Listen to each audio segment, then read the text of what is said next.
இயேசு கிறிஸ்துவின் இன்ப இனிய நாமத்தில் வாழ்த்துகிறோம். இன்றைய வேத வசனம்: சகோதரரே, நீங்கள் உங்கள் சரீரங்களை பரிசுத்தமும் தேவனுக்கு பிரியமுமான ஜீவ பலியாக ஒப்புக்கொடுங்கள். ரோமர் 12:1. Today's Bible verse: I beseech you therefore, brethren, by the mercies of God, that you present your bodies a living sacrifice. Romans chapter 12 verse 1. 20வது நூற்றாண்டின் ஆரம்ப காலத்தில் ஜப்பான் நாடு கொரியாவை தோற்கடித்து ஆக்கிரமித்தது. ஜப்பானியர்கள் கொரியாவில் புகுந்தது முதல் அவர்களுக்கு தாங்க முடியாத உபத்திரவமும் வேதனைகளும் வந்தன. பெண்களுக்கும் குழந்தைகளுக்கும் விரோதமாக ஜப்பானியர்கள் செய்த கொடூர செயல்கள் விவரிக்க முடியாதவை.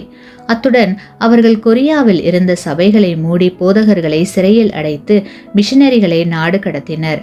தொழுகை இல்லாத கொரியர்கள் மிகவும் அவதிப்பட்டனர். அவ்வேளையில் ஒரு சபை போதகர் இராணுவ அதிகாரியிடம் மீண்டும் மீண்டும் முறையிட்டு மன்றாடி ஒரு சபையை திறந்து தொழுகை செய்ய உத்தரவு பெற்றார்.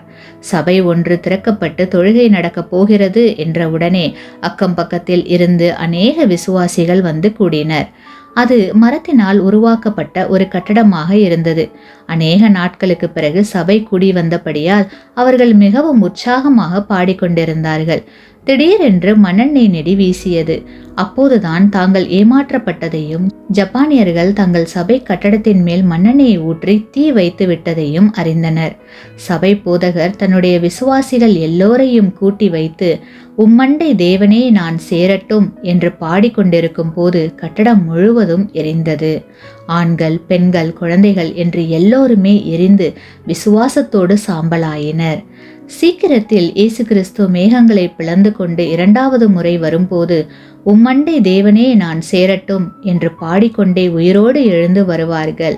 இவ்விதமான பாக்கியமான நம்பிக்கைக்காக கர்த்தருக்கு ஸ்தோத்திரம். கிறிஸ்துவுக்குள் அன்பான சகோதர சகோதரிகளே, நாமும் தியாகத்துக்கு அழைக்கப்பட்டால் நம்பிக்கையோடு ஒப்புக்கொடுப்போமாக. ஆமேன்.